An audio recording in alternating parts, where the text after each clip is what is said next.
Welcome back to the Boytime channel. Today, Father John Misty, pure comedy.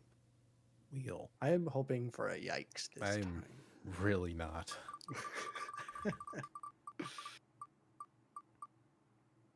Ah, ah, Uh, ah, eesh. ah.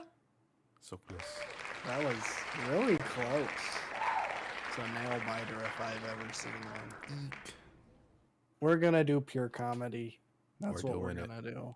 We're gonna have a Ending the year fun with a time. bang. Yeah, maybe not the best one to end the year with, but It'll be it's fine. fine. It's fine. Welcome back to the last reaction video of the year. Uh, Going out with a bang. This behemoth of an album that I'm going to let you talk about because this is your pick. This is my pick. Yeah, we've done some Father John Misty on the channel before. I think I don't know which one I prefer these days. I Love You Honey Bear or Pure Comedy. They're both really G dang good. I mean Chloe is a little bit of a misstep. I don't really like God's Favorite Customer either. So really he just had a really solid 3 album run in the beginning of his career. So we'll see if he comes back. But yeah, this album is the second of his like concept records because I Love You Honey Bear is a concept. It's like how I'm finding love at the end of the world. I hate everybody and everything, but I've somehow found someone that gives me purpose. That's kind of the thesis of that one. And this one is just like, I hate everybody and everything, and let's talk about it. Great. It's really just a deep dive on everything that's wrong. And it goes all over the place, and it pretty much tackles everything. Most things. I'm not sure. But yeah, I like it a lot. It was on my Spotify Wrapped. 3 of the songs were. I think my number 1 was Things It Would Have Been Helpful to Know Before the Revolution, which is a great song. But we'll get there Which when we we will get there. listen to soon. We will listen to. I will say I think there are 2 near perfect songs on this record. That song's not one of them, but we'll get there when we get there. I'll be the judge of that. Yes. I'll do one foreshadow is that I do think that this first track is a near perfect song. The Pure Comedy title track. Gotta be. It's the title track. It's so good. If your title track's bad, your record's bad. That is true. It's not always true, but it should be true. You would think it would be true. Yeah. This will be my third Father John Misty experience. Oh boy. Chloe was decent, but it had little to zero replay value for me. Yeah. Because it sounded like, a 50s screenplay like thing. I Love You Honey Bear is pretty good, but I don't like him, so I don't listen to this record a lot because I don't like the pretentious sarcasm that leaks into all of his music. At least on I Love You Honey Bear. So I'm very interested to see how this will go today because I've been wanting to listen to this record for about 3 years. I haven't done it yet because I was saving it for the channel once we did the channel. And we're finally here. So All right. I'm excited. We'll see. I hope I don't hate it. I don't think you will. I don't think I will, but it's Father John Misty and I have mixed feelings on it. So it's like, we'll see where he takes us this time. Sure. I will say that this one took me a very, very long time to get for it to click. That seems like the general consensus from what I see on this record. Yes. I think it took me around 3 or 4 full listens to fully, like, oh, okay, I can listen to this now and not be really sad. But yeah, we'll just get started. Track 1, Pure Comedy.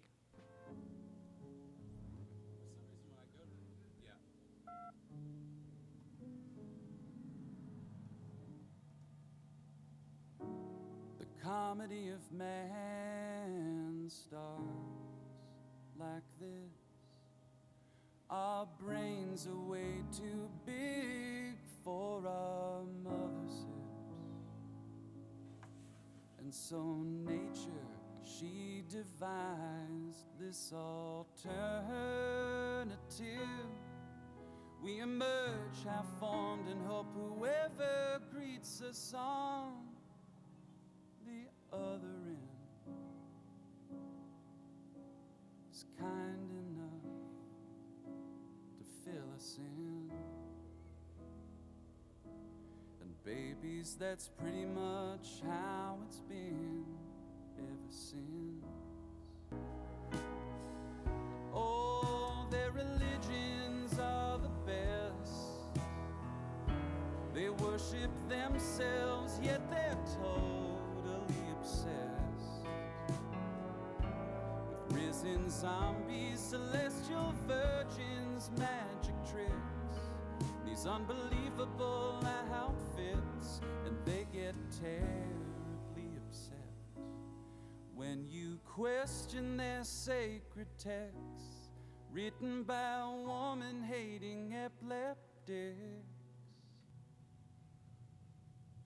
Just random matter suspended in the dark.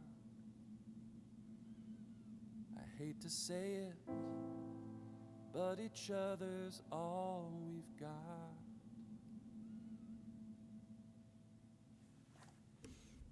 All right. That was pure comedy. Very good. Very slow, like methodical start, I would say. I think you have to do something like that though when you have like I don't know. It's like really good lyrics, but he's like talking to us, so it's like having just a backdrop and not a full-on instrumental is important for that, I think. And going slow is really, really, really good because it actually gives you the chance to like soak up all this stuff he's saying.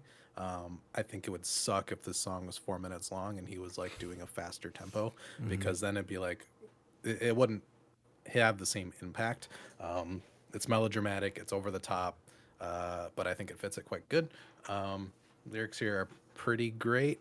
I'm gonna have a lot to say about like all of these songs, so there's gonna be a very long video because, yeah, I think he's kind of toting that line of like, I don't know.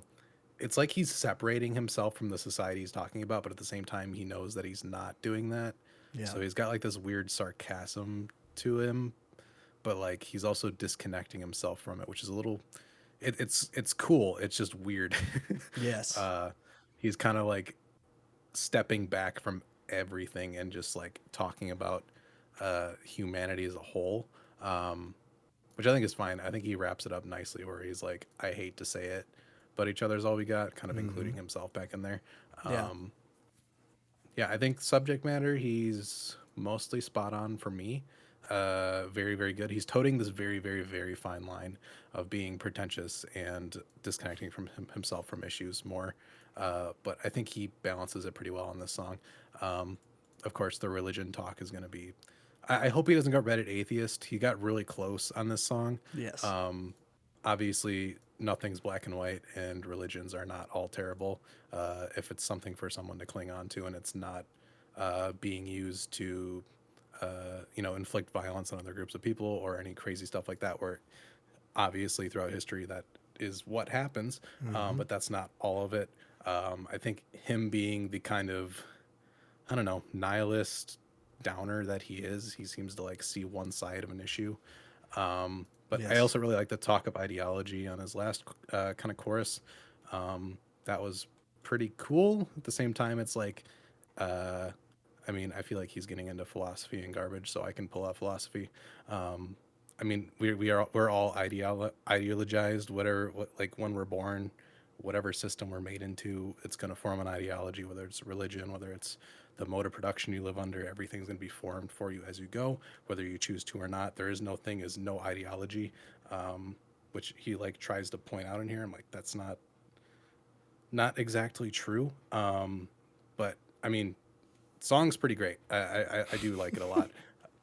I'm gonna have a lot to say about him because I don't know, something about his tone of voice and everything. It's like, bro, you're a person like everybody else is. Yeah. You know what I mean? But it is really good. I do enjoy it. Yes, this is his Neil Breen moment where, Yeah. you know, in like every Neil Breen movie, he's like, I am a god, I am better than all of humankind, and there's so much wrong, and I'm going to eliminate all of the evil humans. And this, it gives me that vibe. But I do really like, I think the lyrics are just really, it's a smartly done, like just lyric wise, like Yeah. the whole like the motif or whatever you want to call it, where it's an outsider's perspective, and so the entire song is in third person unless it's the beginning part where it's like he's assuming the role of like a woman in like a hunter gatherer tribe, Mhm. where it's like, ladies, I hope we don't like end up regretting this. Like that's those are the only times he ever uses the first person. Otherwise, the entire thing is in they, except for the very end. I hate to say it, but each other's all we got, which to me is like he spends this entire song, well, most of the song, kind of bashing on religion, which he has been very forthcoming that like he has some pretty serious religious trauma. It's why he Oh, yeah, goes by and a lot of Father people do. John So Misty. yeah, I completely understand all of that. I Yeah, think when we're speaking as a whole, that's where it's like a thing that would, you know. sure, sure. But I will say that like that one line at the end does kind of like tie it all It together for does. me, where it's Hmm. like he's spending all this time, I'm assuming he's just like mostly bashing like Christianity and like how That's what it seemed like. that's what Yeah. it seems like. That would be the one that would be most familiar to him. And so like this whole thing is like I'm bashing religion, I'm bashing those who follow religion, but also like I hate to say it, like I Yeah. I It's great. wish it wasn't like that, but like Mhm. we got to focus on each other here, which fantastic. I love it. It's Yeah. just great. All my It's stuff is nitpicky. I think the song was really fantastic and well made. yes. Yeah, no, I love that. I think there's a lot of parallels that you can draw between the openings of both this one and I Love You, Honey Bear. Mhm. Aside from just like the superficial, the title track is the first track. They're also just kind of like theses where it's like, this is what you're going to be getting into. Mhm. And so, yeah, it's like we're going to go through history. We're going to talk about all these societal issues and buckle in because that's going to be this whole record. So, yeah, I don't know. Just a really, really solid intro. Love that song.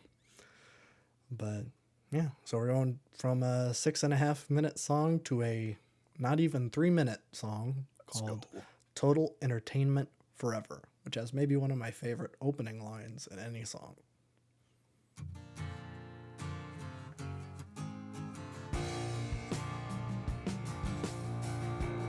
Okay, Radiohead, calm down. Betting Taylor Swift every night inside the Oculus Rift. After Mr. and the Mrs. finish dinner and the dishes. That could be the only line you say, and the song's good. I know, You're it's, done. it's like perfect. Now the future's definition is so much higher than it was last year.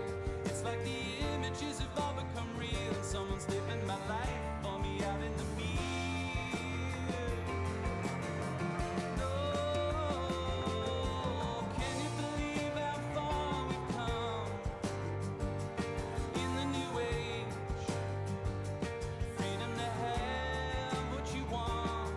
In the new age, we'll all be entertained. Rich or poor, the channels are all the same. When the historians find us, we'll be in our homes, plugged into our hubs, skin and bones, a frozen smile on every face. As the stories replay, this must have been a wonderful place. All right, that was Total Entertainment Forever. Fantastic. Amazing. Second it started, okay, computer. Wow. but it's a good thing because this is an update to the subject matter on OK Computer, so it's not Yeah. taking too much of a like, ooh, I like this style, let me use this. It's actually expanding upon the idea of that record, which is amazing. Sounds great. I love the horns that come in too. Mm-hmm. Man, lyrics are fantastic. Even with the funny opening line, it's a great opening That's line. great. It's even funnier now that Taylor Swift is like the biggest artist in the world currently. She was big in 2017, obviously, but now she's like the thing. She had a movie. Yeah. I don't know. It's so good. Only thing that popped into my head like during like the second verse was like, there's a Zizek quote where it's like, Marx said, religion is the opiate of the masses. Now opiates are the opiates of the masses. It just reminded me of the song a lot. The fact that where it's like, now with so much technology and it's available for everybody, people kind of like don't see themselves in much of a wealth gap as when they used to, where it's like,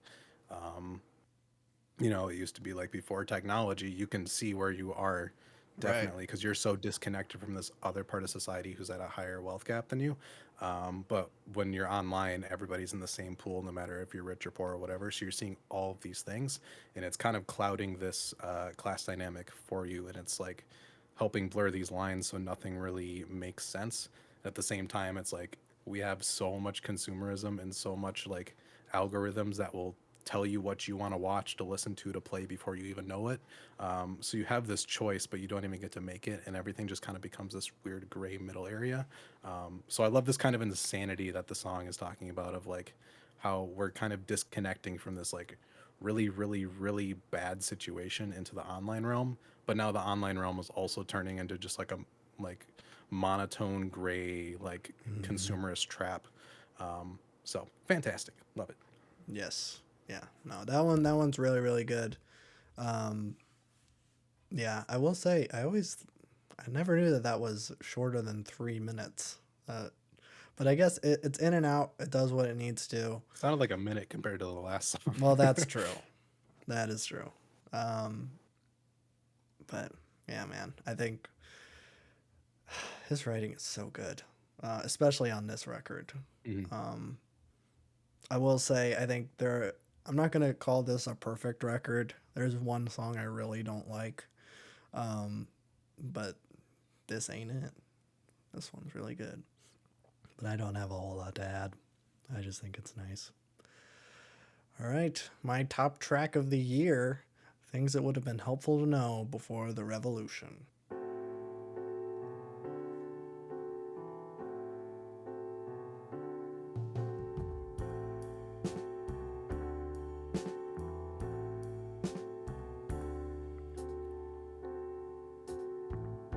It got too hot, and so we overthrew the system.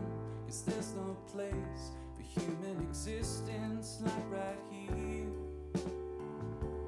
On this bright blue marble, orbited by trash. Man, there's no beating that. There's no big thing to give up the way of life we had. Oh, oh.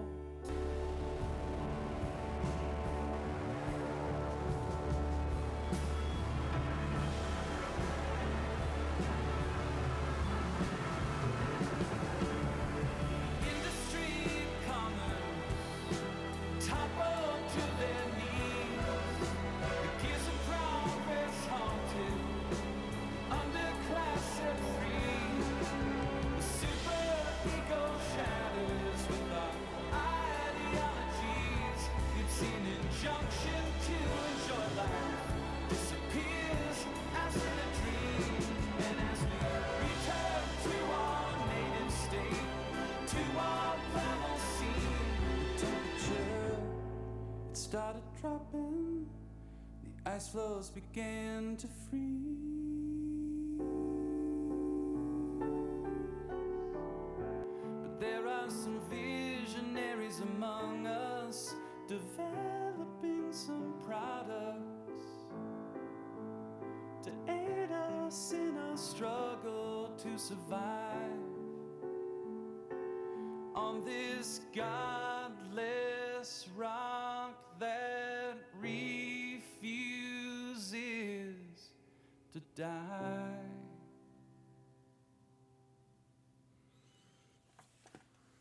All right, the Revolution song. I'm not gonna say it all again. Revolution song.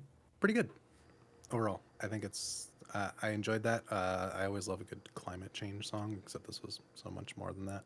Yes. I think he was actually pretty smart in his lyrics. Besides the fact that he thinks the revolution will result in primitive communism, which is really strange. It's like back to Yeah. our primal sense. I don't That's not- know. That's not how that works. Yeah, but at the same time, it's smart because, like, obviously, as the world gets hotter and climate change continues to ravage and disrupt more people's current situations, there will be more of a heightened tension towards this. But of course, there's a million other things that have to play into that. Blah blah blah. I'm not here to talk about that. But in terms of his storytelling, I feel like I need to go in depth like this because, like, obviously, he takes a great care in this, and he does a great job of like wrapping it up in the final verse, saying that like for the lack of convenience around here, speaking after it, where it's like that is true. Like these things are hurtful in the current system, and all of our technologies and stuff are just used to sell us more products and do all this instead of the amazing things they could be doing. And we get choice of a million different TV shows and movies and stuff. All of this is through exploited stuff. People are, work to the bone to make this stuff, but we still eat it up. And even after that's gone, people will still want that because it's programmed into us.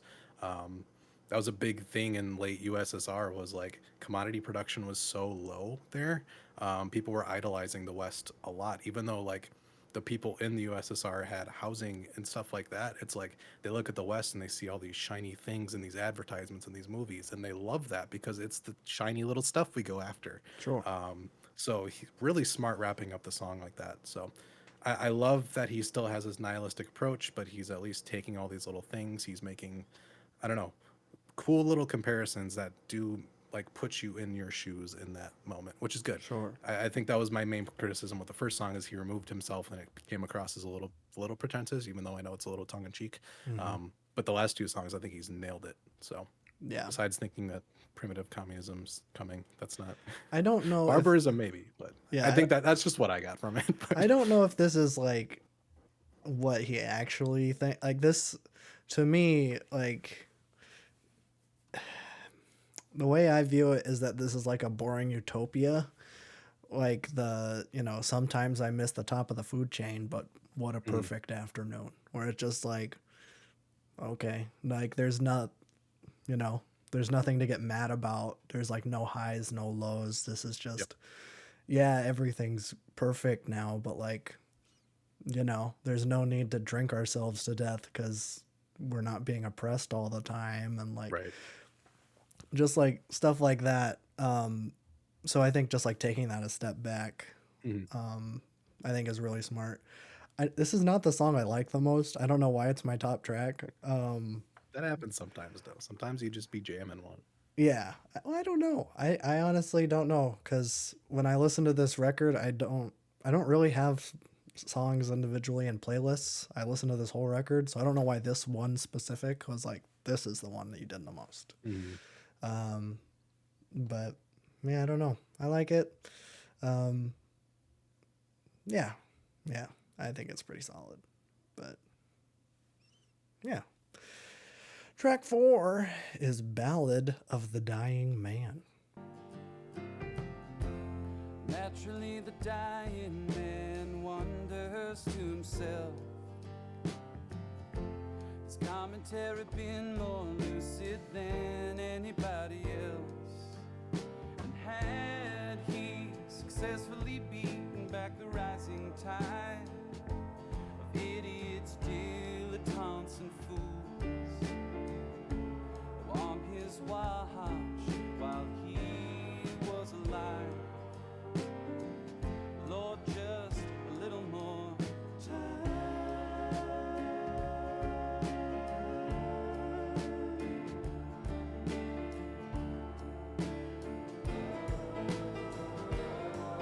Oh, oh, oh.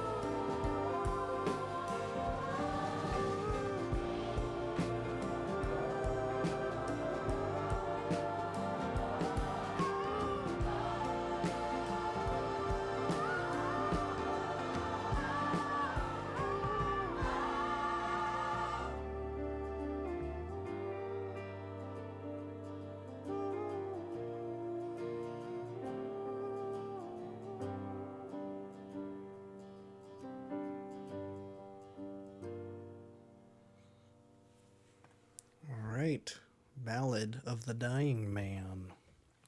Very good. No misses so far.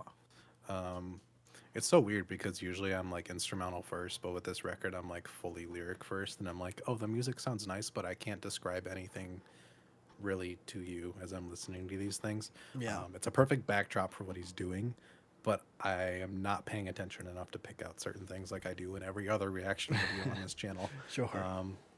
But I like that. It's a switch up, and I like how lyric heavy he is on this record, because it is really engaging when you're actually sitting down and listening to it. This might be a little bit of a tough listen when you're just kind of having it on in the background, or just like in your playlist randomly. But I think as an experience here, this is really great when I'm actually able to just like, I'm essentially reading his thesis here, but it's an album, and I'm enjoying it. But yeah, I like the song a lot. I love the idea of like the self-centered like main character syndrome, I'm gonna call this song, Yes. of like the person who thinks he knows everything and is above everything, but you know, we all participate in the trash can of ideology. We all think, you know, we know the best way, we know everything, and none of us are actually doing anything about it. Yeah. Especially with social media and stuff. In that last verse, it's like, gotta check the Twitter feed, see what's going on, see what I can get into today before I pass away in my coffin. Right. And I think it ties in perfectly to, you know, like Total Entertainment Forever, these furthering of the internet and this like massive communication. You'd think it'd be a fantastic thing, but it's very hostile. It's very mean. It's you get everything at once all together with no context, and it's scary and depressing. But yeah, I really great. I wish I had more to speak about the music of this record, but I feel like that's going to come to me on later listens. But so far, lyrically, it's been a pretty good masterclass so far, I'd say. Yeah. I mean, I think I can get into the music a little bit just because I'm pretty familiar with his work. I think we talked a little bit last time we on the I Love You Honey Bear. I mean, he started with Fleet Foxes. Fear Fun is very much in that vein. I Love You Honey Bear, you can tell he's trying to branch out into doing some different things, like on the song True Affection. He gets into the beat boops. I think you brought up that was right around the same time the Age of Ads came out. So like he's like trying to like get into the indie folk thing, and he's like, oh, they're doing this thing now. I'll try that. He's like trying a whole bunch of different things on this one, and now he's like, he's settled into like, this is my sound. It is like these kind of grand pianos. I never noticed there's hand clappings in this song. I don't think there's hand clappings in any other Father John Misty song. But I mean, like the piano is such an integral part to this whole record. And I think going forward, it plays a part in all of his records since the two that have come out. But Yeah. yeah, This record sounds like a Doomer Elton John. Like That- it's all ballads, but it's like, you know. literally because Pure Comedy is the first song I heard from him. And when I heard Yeah. his voice, I'm like, this sounds like Elton John, like a Goodbye Yellow Brick Road Elton John. And then it was just that song though. Every other song he does not sound like Elton John at all. But yeah, I get that. But yeah, no, I think that song is fine. I probably have the least to say about that one. That one, it's like, okay, I understand. That one, I don't know. It's kind of surface. Like, I don't know. There's not a whole lot to dig into. I think it's great because it attacks everybody. Like Well, that's true. us doing this video right now is what he's talking about, and that Yes. and every other video on the internet and any comment that you leave, and any of that. So in a way, yeah, it's dumbed down a little bit, but it's also it's smart, it's clever. It's one of those like, I hate you, but you're clever. Yeah. That's my favorite thing about him. Yeah. Well, the whole song is just what he'd give for one more day to rate and analyze. Yeah, It's the exactly. entire song in one line. I feel like every song he's written on here so far can be summed up in one line, Well, that's true. which is good as long as the rest of your subject matter is interesting, which it has been so far. Yeah, I think so. All right. Move on. Track 5 is Birdie. This is his golf song. I love golf. Me too.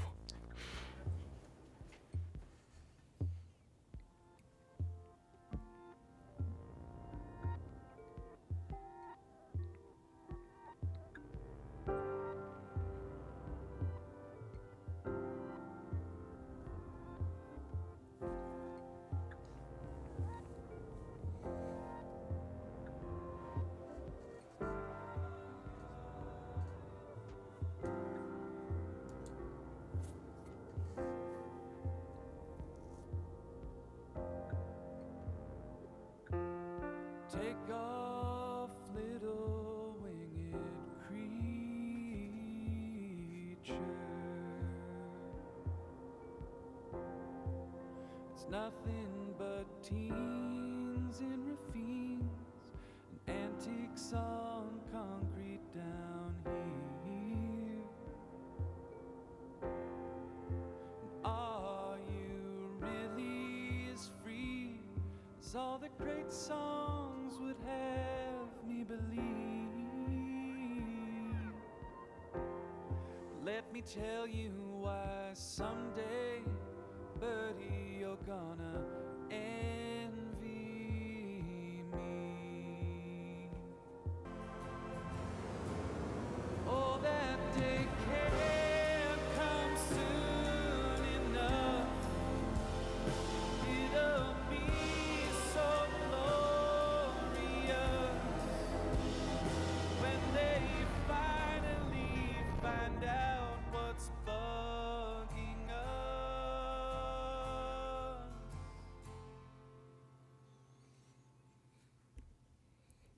Birdie. Birdie. Fantastic. Love it. I love the instrumental in the song. I think this was like the most stark thing that jumped out to me so far. I love the kind of backwards, very slow. Again, I love the space he's using. Some people might find that boring when there's not a lot going on, but I love the space he's giving these lyrics. I love the space he's giving this instrumental because you need it. It adds to the emotive side of this song, and you're getting a lot of stuff thrown at you on this record. You need time for this to really just kind of sit with you. Otherwise, you're overloaded and it's too much. Subject matter, great. Again, we're touching back on technology and existence and what qualifies as freedom and all these things, which are good. I like that he doesn't give the answers to anything on the song either. He's not disconnected, but he's just kind of playing the observer role again. I think he does it better in the song than he does on the first track because it's not as like, he's not aggressive or taking a unknown bias like he is on that song. I like it here more where it's just an observation and it's written in such a good way where it's like you can interpret it different ways, but all of them kind of work and get buttoned up nicely. I love the kind of thing of like new technology being introduced and one generation kind of like eating it up and like accepting it, and then the older generation falling behind. The whole life is just narrative, metadata, and aggregate is a great line, tying humanity to this, algorithm of data and code that is, while the internet and all this technology should be freeing because we get to do so much more, it's kind of dumbing us down in a way that we're not using this to like make great societal like advancements. We have all the technology, but all it's being used for is revenue flows and getting people to buy more stuff and all of this stuff. It's all profit, profit, profit, which again says more to a system than it is all of humanity, but I still love the sentiment of it. And even just like the last line when they finally find out what's bugging us and the song just kind of like stops. It's just great. The technology theme into this humanity theme. It's bleak, it's dark, it's kind of hopeless. But I don't know. The writing on this one is so good and so clever, and it's sarcastic in a way that doesn't feel nagging or over the top. It's very genuine, and it's something everybody can relate to. So I think this is hitting a lot harder for me than his other records have so far. Yeah, I mean, to me, this is his, like, so far, this is his most, like, satirical, where it's like, hey, you're a bird and you have all of the freedom you could possibly want, but let me tell you why it's really cool to be a human. And then just, like, goes into Lists all just these the things. worst stuff. Yeah. But Well, he takes the concept where it's like you look at your pet and you're like, oh, I wish I could do that for a day. And then he just makes this whole stuff. exactly. Yeah. But my favorite thing about this song is that he confirms himself as a big Leonard Skinner fan. In the very beginning, are you really as free as all the great songs would have me believe? Free bird. Free bird. That's funny because I took that as like Pledge of Allegiance and stuff like that, which I think Sure could also it be is. correct. But Free bird is a good. For the entire time, I'm like, oh, it's a song called Birdie. He's talking to a bird. Are you really as free as all the great songs would have? I'm like, oh, wow, he Nah, that's loves the number Leonard one Skinner. contract. That's The fine. duality of the Boy Time channel. Well, yeah, that's true. But I will say it is funny, like why I was laughing when you're like, you know, I respect him having the space and having it be very drawn out. Because you're saying that right before the 13-minute course. song. I do that a lot. Um, yeah, if we remember, let's go back to that statement after this song, leaving LA. You don't know who you're talking to. Well, I don't know. I do this kind of music for fun. Well, I know. I have mixed feelings about this song, but we'll get to it.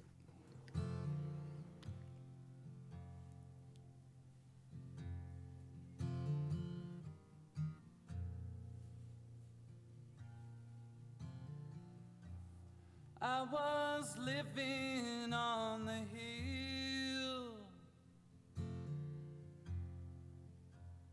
by the water tower and hiking trails. And when the big one hit, I'd have a seat to watch masters abandon their dogs and dogs run free. Oh, baby, it's time to leave.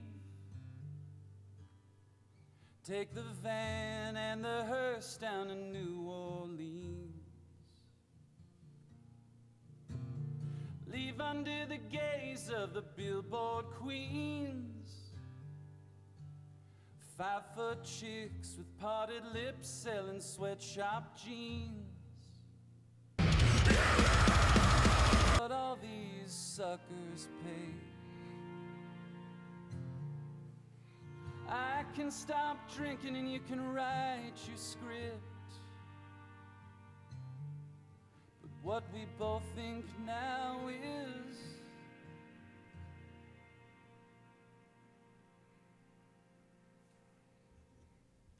All right, that was leaving LA. Very good. That was a very good 10-verse chorusless diatribe. Yeah. Yeah. Fantastic. That was not long at all. I think that was finely paced.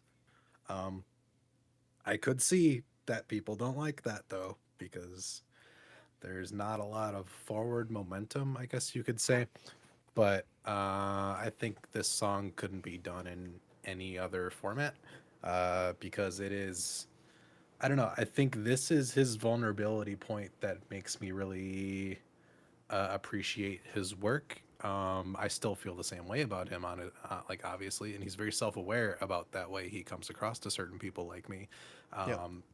It's just fantastic writing though, because he does put all these factors into one confusing giant mess that contradicts each other every other verse, which I think is fantastic. It's human. It's so much different than the writing style he usually has, because he's very, very, very open and kind of plainly spoken in this song. And I love the idea of leaving LA and leaving behind all this like consumerism and phony stuff and major labels that are pumping out fake artists and all this stuff. And as he just like keeps going, he's like thinking about how his whole career turned out. And honestly, I feel like what I take away from the song is like you can't really leave the figurative LA. It's kind of everywhere. This kind of rot and consumerism and you know spotlight that he's putting on himself and that he's thinking about himself in doesn't really leave you. So he's kind of like stuck, just like not knowing how to feel, which I think is perfectly valid and really, really, really good. Instead of like trying to push a conclusion to the song, like he literally ends the song by not ending it, which Right. is again great. Yeah, fantastic. I wouldn't give it a masterpiece label. It's up there. I think this really helped open up the character of Father John Misty for me, because I didn't really have a lot of that context going into his other records, and that this is all kind of a show that he puts on and it's not his real personality and stuff. I think he lays that out in the song very, very well. It's a good emotional kind of ride. Obviously, if you're not invested in the music when you're listening to this album, if you're not like sitting down with it, this could be a very boring song. And I could see at the replay value of this is next to nothing.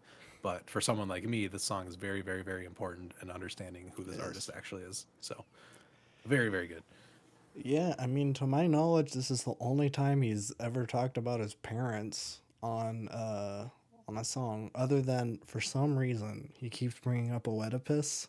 So I don't know Mhm. what's going on there. That's not just like I think he brings it up in this song where he's like the role of Oedipus is a total breeze. But I think that shows up in most of his records where he brings up Oedipus or being like Oedipus. I don't know what that's about. I do know, I think at this point, he and his parents were estranged because they were deep in whatever religion they were in. And so they were not talking at this point, which I think is why he calls his mom Barbara. Mhm. So this song is very intimate. Yeah, very, very different than what we're used to, which is why that line is so good. Where it's like, yeah, the 10 verse chorusless diatribe. Where it's like, I used to like this guy, now this new shit really makes me want to die, which is hilarious. Like, if you play, if you were in 2017 and you were a fan of Fear Fun, and it's just like, haha, this is a song about him doing magic mushrooms in a teepee and getting like a skin graft out of his ass to fix his face. Haha, very funny. And then it's just like cut to this song where it is like, yeah, this new shit really does kind of make me want to die. But it also reminds me, isn't it Denzel Curry, where someone said like your music used to like give me life or something, and now you make mid, and then Denzel Curry responded, "Then die," which is like, Yeah, I think so. yeah, it's like, yeah, I mean, Accurate response. I think it's a really good response.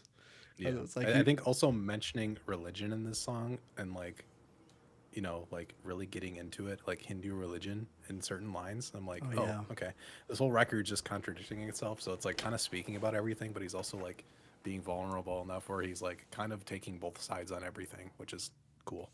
yeah, Or uh, all sides on everything. But yeah, and I think this song is, I think it might tie into Magic Mountain, which is the second to the last song, because I think the first line in that one is, "This is the last New Year I'm gonna see." mm. So it does tie in with the rest of the record. There's not a narrative or anything, but No, but there's a definite like theme to there's a this theme. record. There's a theme. But yeah, this is the one. The first time I listened to this record, I really shouldn't have started with this one. Um, was what I'm gathering, because I got to this song and I'm like, what? I remember when this was fun, like not fun, but like Total Entertainment Forever is kind of a bop, and Hmm. like okay, yeah. But then this song, I'm like, this is too much. I need to stop. Um, and then I went back to Fear Fun and worked kind of chronologically. Um, so yeah, it started off, I hated this song, and then I completely came around and I'm like, whoa, this is my favorite song. And now I'm kind of in the middle. And I'm like, okay, I don't want to listen to it all the time. No, yeah, the replay value is next to none, but But it's an important song in the record. It definitely needs to be here, but it's definitely not my favorite. And we have not gotten to my favorite yet. We'll get there eventually. probably know it when it comes on. I don't think you Maybe. will. Okay. I think it will surprise you which one is my favorite. Okay. We're not there yet. Track 7 is A Bigger Paper Bag, a response to the Katy Perry song Firework. Floating in the wind. That's a plastic bag. Whatever. It's a bag.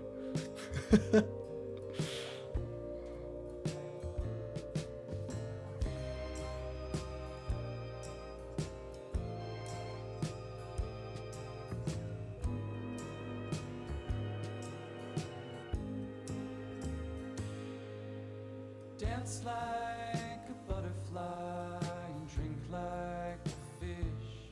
If you're bent on taking demons down with only your fists, and I've never known anyone who could lose himself in a bigger paper bag. It's easy to assume that some rapport with someone who only likes you for what you like yourself for. Okay, you be my mirror, but remember there are only a few angles I tend to prefer. I'm only here to serve. Oh, I was dancing round the flame like a hot wire act with a gloomy face. I was living on nothing but water and cake.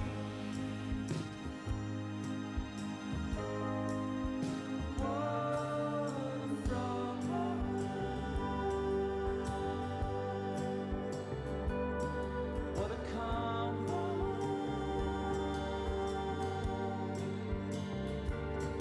You're the only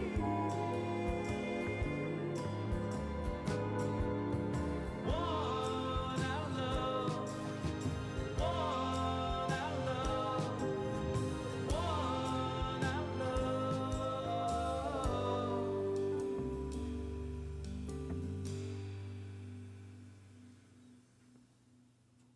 All right, a bigger paper bag.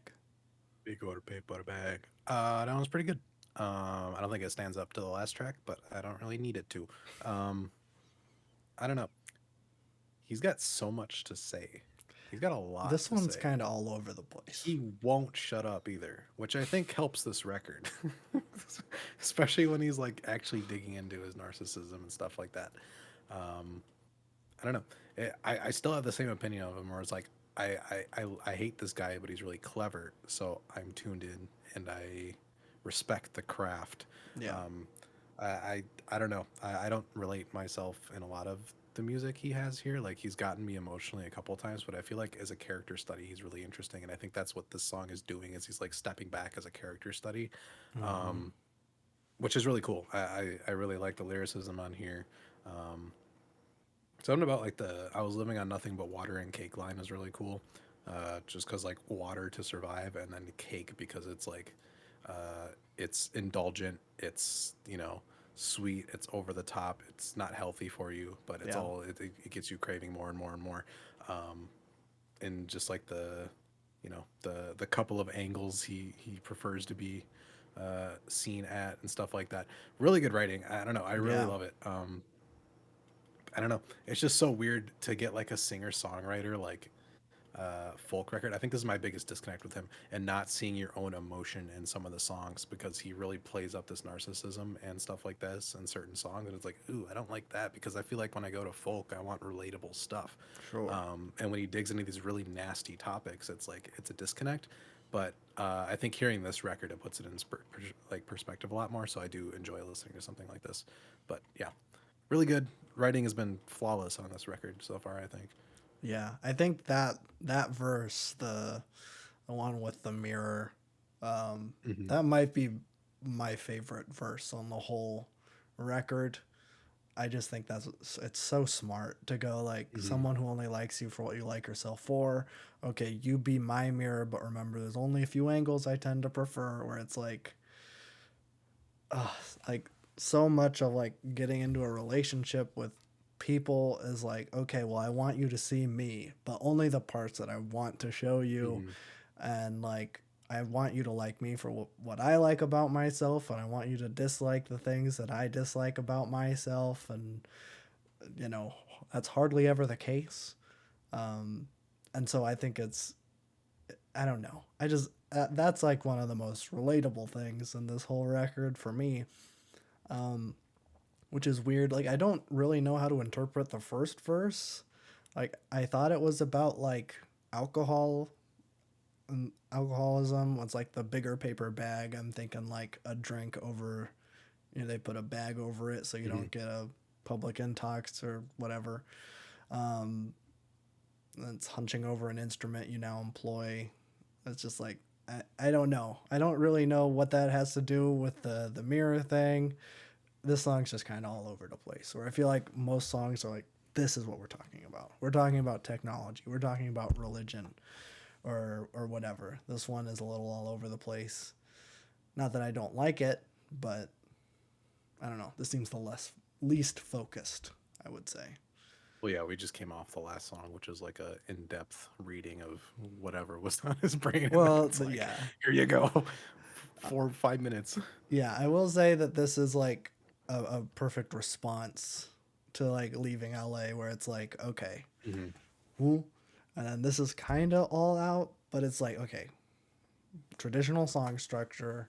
Let's get back to where we need to go. So, yeah, very nice song. I like that one. But track 8, when the god of love returns, there'll be hell to pay. Hey, Sufjan. For real.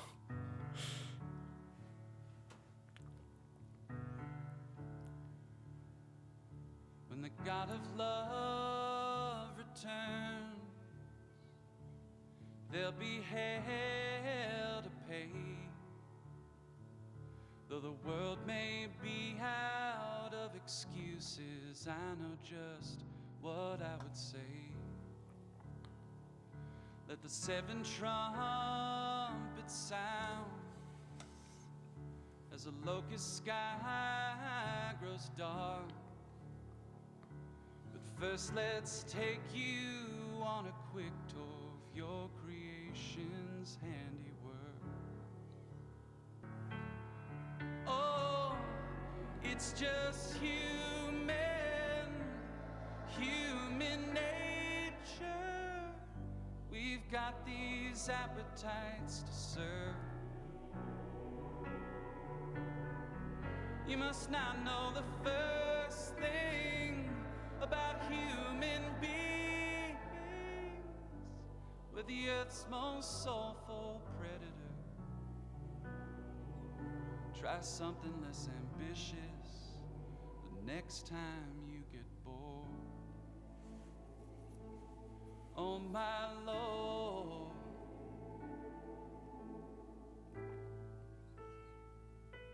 we just want light in the dark,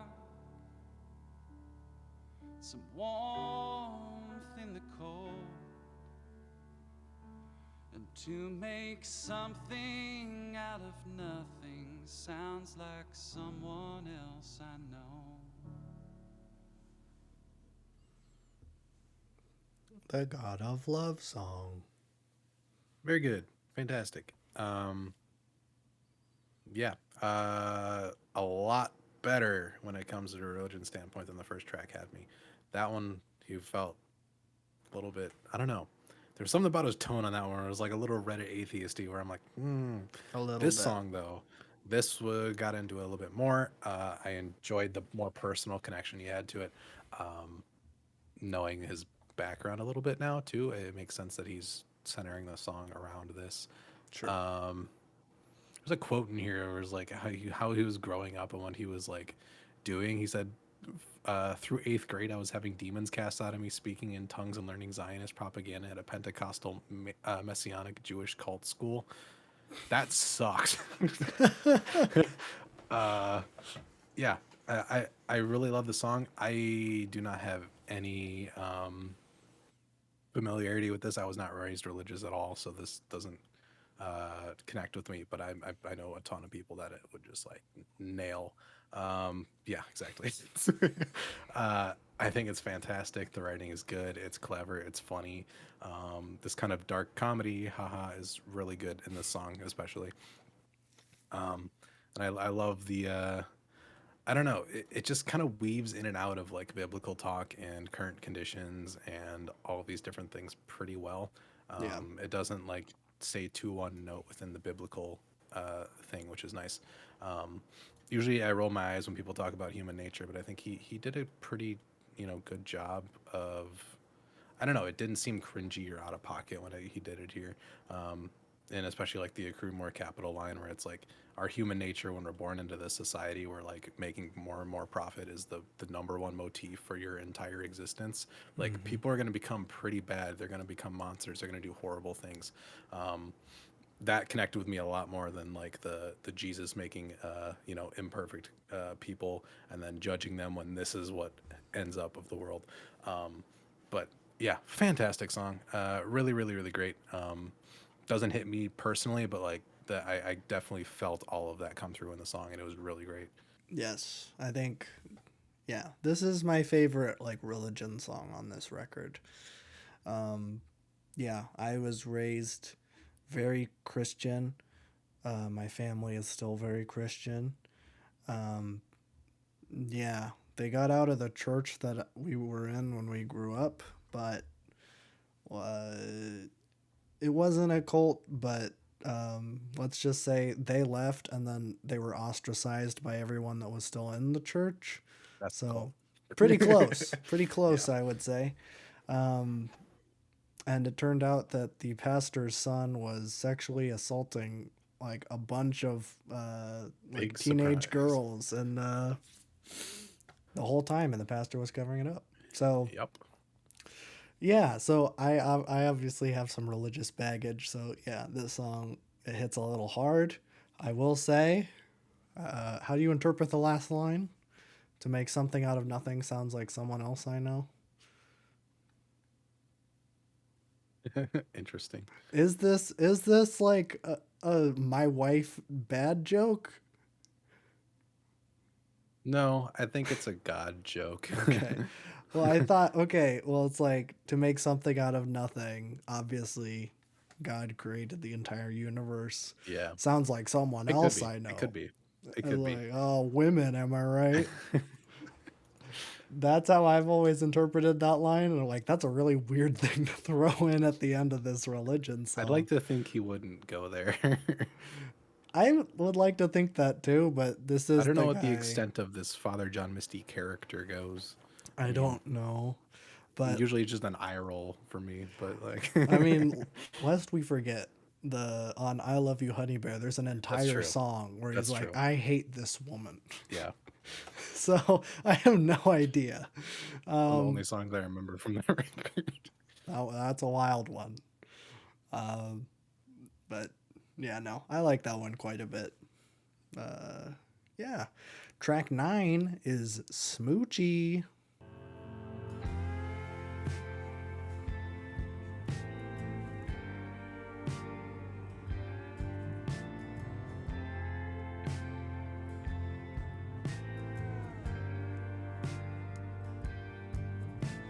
When my personal demons are screaming,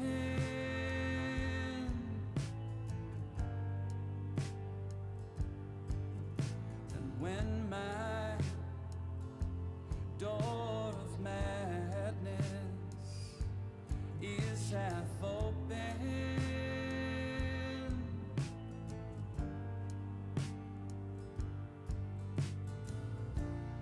you stand alongside, say something to the effect that everything will be alright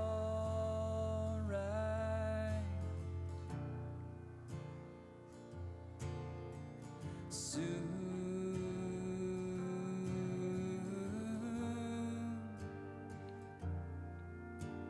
Smoochie.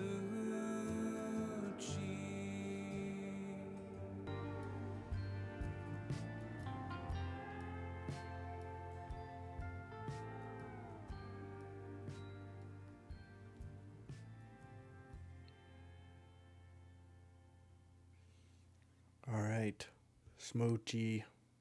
Very good. That's your favorite song. No, Oh, dang it. that's actually my second least favorite song. Oh, okay. All Yeah. right. All right. All right. I thought it was pretty good. I like the tension relief finally in this record. I feel like it's been constant, just like piling on and on and on and on. It's nice to have a nice little break in here. I don't have a lot to say about it because it's very straightforward, which I think is needed right now. Uh, we've been through Yeah. 8 tracks that are all pretty dense, and I feel like something like this is just a nice lift before this last part of the record that is still going on. Yes, it It's is. long. It's really long. Uh, I don't think it's dragging that much. We'll see as these last four songs come up, but I don't know. He's got a lot to say. I'm surprised. Usually by now, like if a singer songwriter record is this long and then he's talking this much, like there's a lot of verses in this record. Mm-hmm. Usually I'd be like, all right, you're done saying things, but he's still going. I'm still in. It's Yes, rare. it is rare. Yeah, I will say that this is the little slump. It's this song and the next one. The next one is Okay. my least favorite.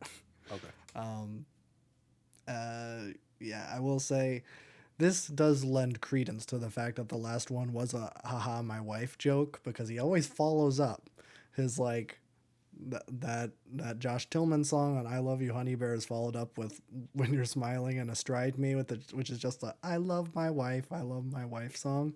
So I do like that it's like my wife makes something out of nothing too, and then it's just like, oh, a nice little song. Mhm. Yeah, she gives me Smoochie, which not all that song is about, but just funny that happened twice. All right, we'll go on track 10. Two wildly different perspectives, a song which I always skip, so I don't think I've heard the whole thing in a long time. So here we go.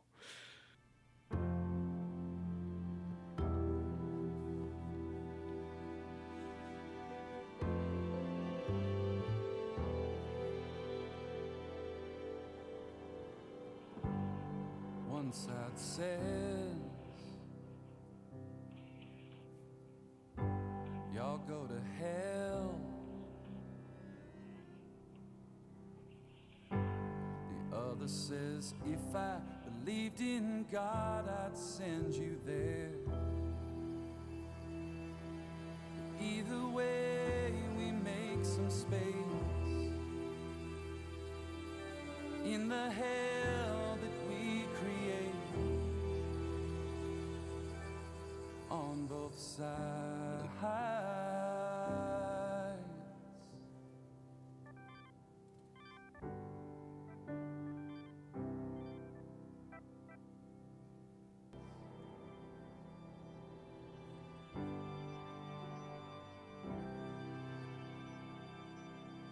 On both sides.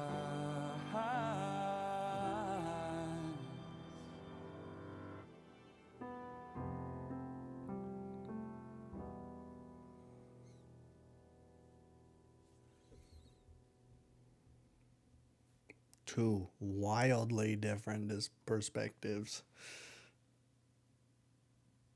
Song was awful. That's what I'm saying. Why is it so bad? I don't This know. whole record's been so great. What happened? What I happened? feel so vindicated. This is garbage. This is just like the most spineless thing you can do is say both sides and not elaborate further. Why are you doing that? Yeah, I know. And this isn't even like a both sides like looking out. It's like both sides centrist take thinking that like I don't know. This is like has the depth of someone thinking that Republicans and Democrats are wildly different when they're not. They agree on like 70% of the same things minus some social stuff. It's really stupid. It's really oversimplified. One side says kill them all, the other says line those killers up against the wall. There's no further explanation on that. What are you Yeah. talking about? To me, that just reads horseshoe theory nonsense, where it's like the further left or right you go, it makes a horseshoe, which is completely not true. Um, One side wants to eradicate all of a certain race, the other side, does not want that, obviously. Right. Yes, there is bloodshed in all of these things because, like you put on the rest of this record, things are complicated and messy and reactive and all of this stuff. That's how things work. Bloodshed's going to happen no matter what stance you take, and if you don't take a stance, you're still bloodshed. Yeah. It's stupid. I can't believe he's gone through this whole record being so nuanced and good on these takes, and then he comes up with the most both-sided like this is in 2017 too, right when Donald Trump got into office, and every like white person is like, this is the end of the universe for us because Yeah. we've never had anything like this in the media when everybody else has been suffering like this for years.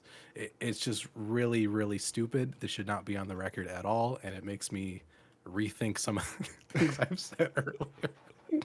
Oh my god, that was bad. That was horrible. What I okay, I'm not going to defend this song because I do not like it at all. I think what he's going for, calling it two wildly different perspectives and then saying they're actually pretty similar. Mhm.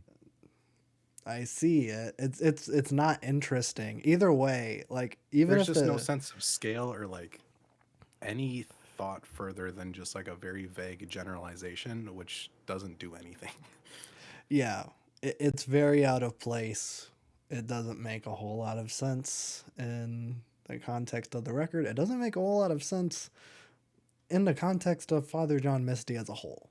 So I don't know No, where this came this is from. something I expect from like someone that's on a major label who has a lot of things that they probably can't say distinctly of risk of being a brand risk. Sure. Yeah. Like this is something that Taylor Swift would have put out or something. Not no disrespect on Taylor Swift, but I think if she got into political commentary, this is about as deep as she would go. Probably. Yeah. Which he's on Sub Pop. I don't know. I don't know enough about Sub Sub Pop's a Pop. pretty popular indie label. You'd Yeah. know a lot of people on Sub Pop. I know it's like Seattle. That's all I I know think so. about Sub Pop. Yeah. But I think like Danny Brown and Snail Mail and Wise Blood, I think. Okay. It's all those kind So of they artists. say It's a good label. okay. So they probably would not have mandated No. this. Okay. After the other things he's said during his career, no way. Well, that's true. Yeah. It's a weird one, especially with the next song being The Memo. We'll just jump into it. Gonna steal some bed sheets from an amputee. Gonna mount 'em on a canvas in the middle of the gallery.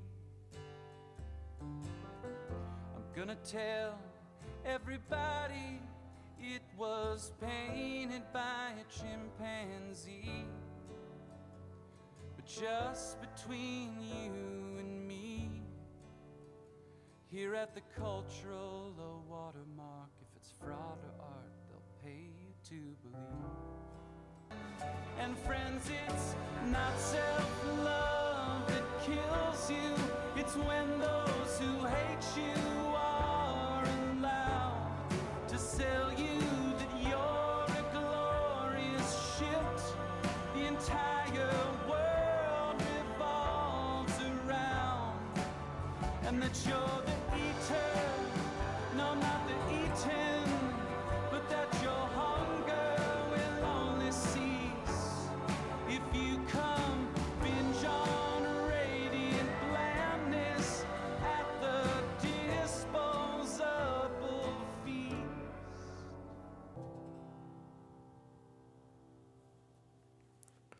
The Memo. Oh, Memo. Good. It's pretty good. That last I don't song know. really put a really bad taste in your mouth, didn't it? It did because like he's back to doing some pretty decent commentary, but it's like, okay, where are you coming from now though? Because like the last song, like in my opinion, just ruined a lot of your really great writing on this record because like those were all great takes and they were all not even takes. It was just good writing, it's good observation, and it's really fantastic writing. Um, and to just dumb it down like the last song was weird, but I do like the song. I'm just like recovering from the song that probably should not have been on this record or anywhere near it. Um, I don't care if it's ironic or satirical or not or whatever, but it just completely takes you out of the experience. I think that's the main issue with it. Like, be like, oh, it's supposed to do that. That's fine, but it ruins the flow. Is Right. what I'm saying because I do like this song. I do think he is starting to catch on to saying the same things in multiple songs now. Sure. Especially with the beginning of verse 2. with the boy band stuff on a billboard and stuff like that. Like you've already kind of touched on that a little bit. And of course the technology aspect, we've talked about that a lot. Um, I think I've, you know, put my sentiment on those songs. I don't think I need to rehash them here, but he's kind of saying the same thing. The modern art piece, whatever. I think modern art is a scam to launder money. There is really great abstract art out there, but it's Yeah. not made by people that are putting them in, you know, these super high fancy art museums that are getting bid on for millions of dollars. Yeah. I think there's a lot of fantastic. I love abstract stuff too, so I don't know. That's my thoughts on that. But yeah, it's a good song. I need to listen to it again without the context of the last song, and I'm sure I'll appreciate it a little bit more. But Yeah, I really like this album, but I always skip that song. yeah, I can see why. So, I usually don't skip songs when I listen to albums, but I would definitely skip that one. yeah, that one's a skipper because Smoochie into the Memo works. And getting rid of that song, like the flow of the album actually works. So I have no idea why that's in there. Really? If you're a big Father John Misty fan in the comments, let us know why you like it. He went from like really nice, you know, good writer into like eighth grade both sides issue guy. Yeah. Which, you know, that one it's so weird because it's like both sides are not equal. I mean, one side is killing babies for Pete's sake. Yeah. Next up is my favorite song, I'm Growing Old on the Magic You Mountain. gave it away. Oh, I shouldn't have I guess said there's that. only two left, so it would have had to be one of the two. Sorry. But I think it will surprise you. But here we go.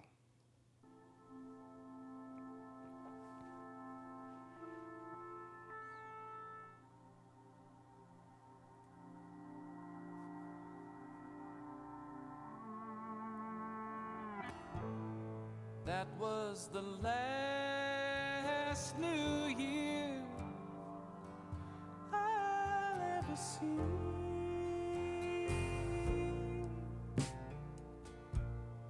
I wanna stay on that magic mountain with lost souls and beautiful women. So for now, everyone is dancing as if it's any time but the present. So for now, any young thing in my path, I'll hold their face so long inside my hands. The longer, the better. The longer, the better. 'Cause there's no one old on Magic Mountain. Oh, on Magic Mountain.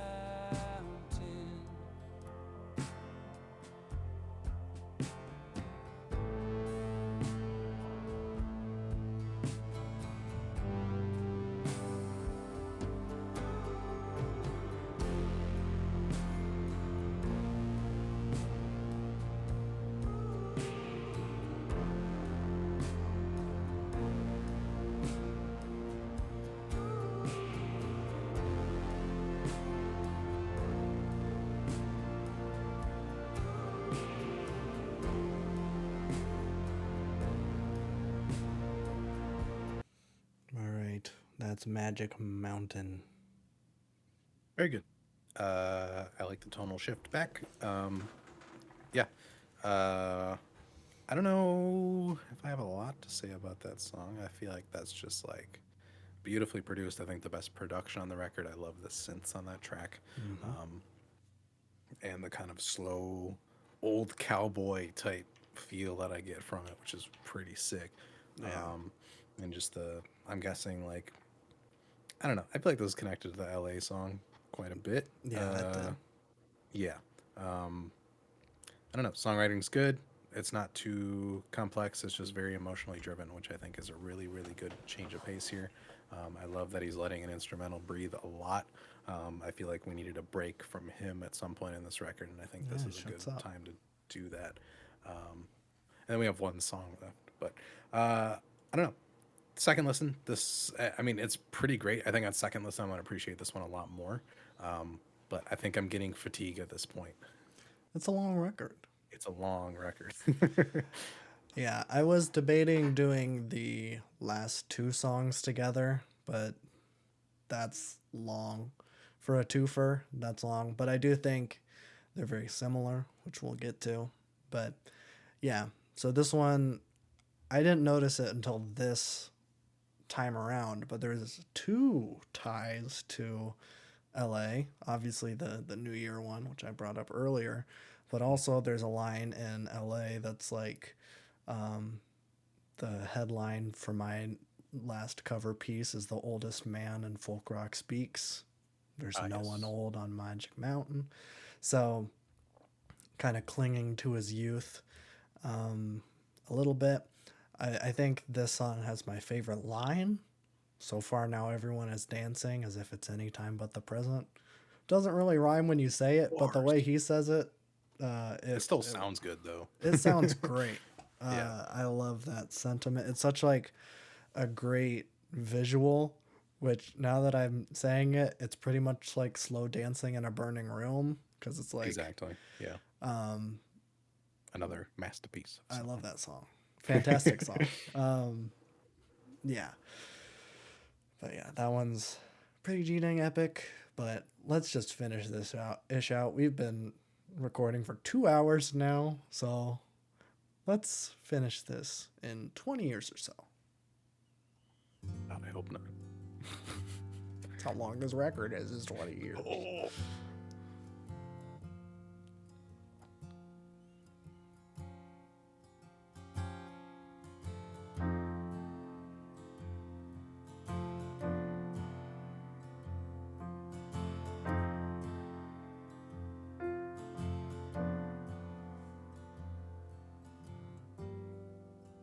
What's there to lose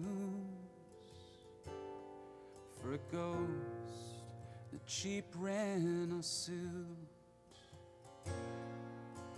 clinging to a rock that is hurtling through space?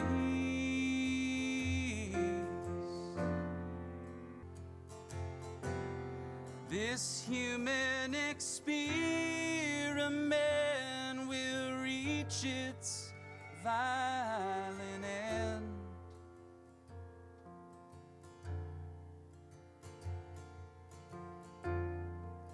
But I look at you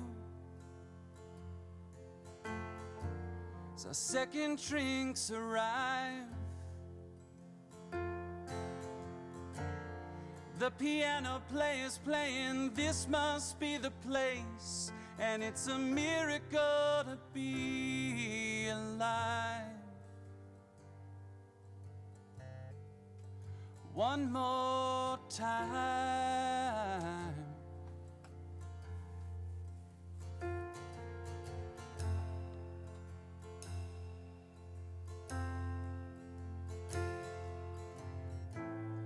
There's nothing to fear.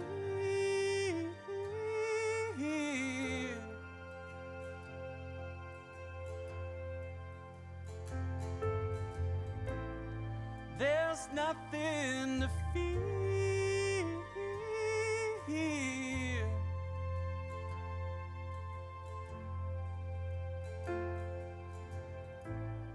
There's nothing to fear.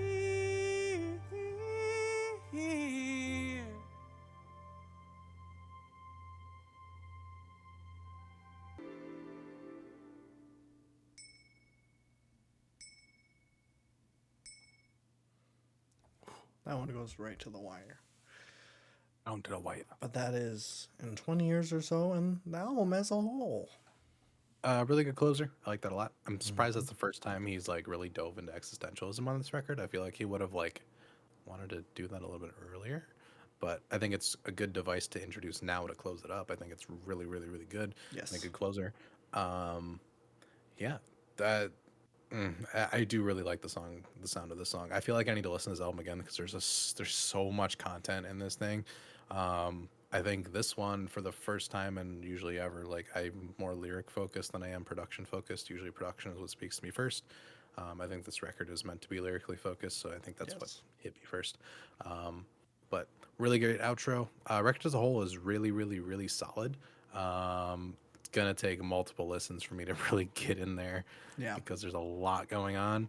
Um, but I'm impressed. It's super ambitious. It's super grand. It's one of the toughest albums to make.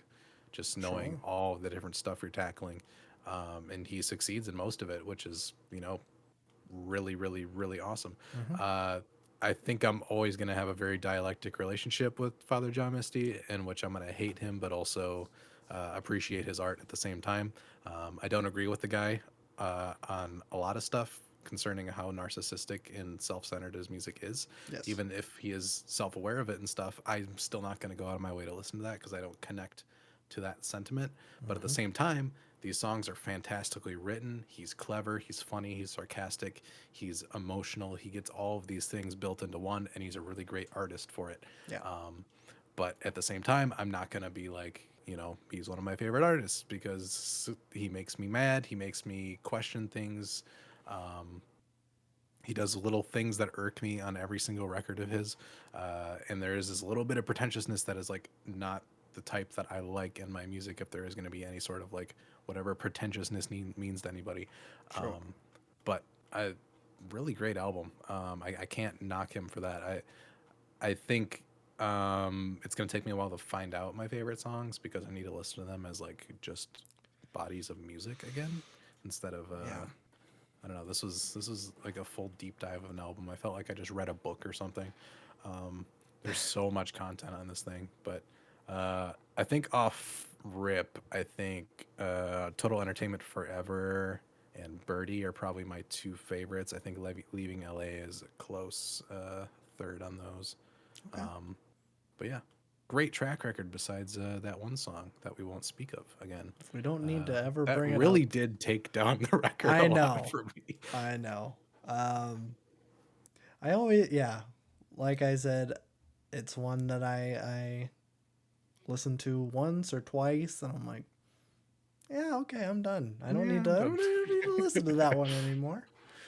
Um, but yeah, no, I think, man, Magic Mountain into 20 years or so is like Yeah, great closing. two of my favorites right there, back to back.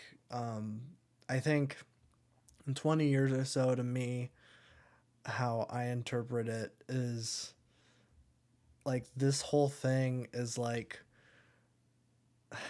I'm not sure. This is probably way off base, but like he's like sitting at a bar with assumedly his wife from I Love You Honey Bear, I'm assuming.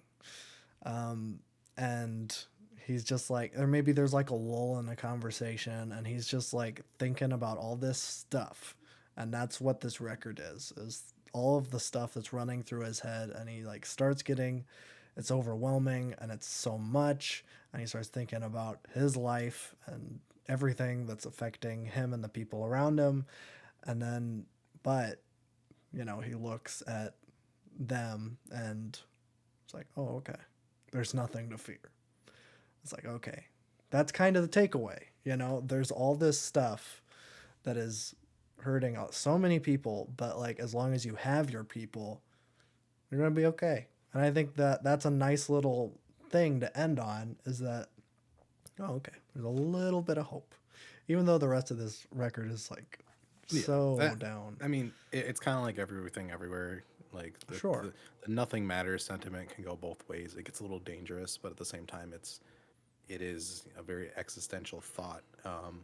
It's just it's a last little bit of comedy for the record to like go through all of this and like have all of these musings he's had on every topic he can think of, just for it to be like nothing matters at the end. I'm done.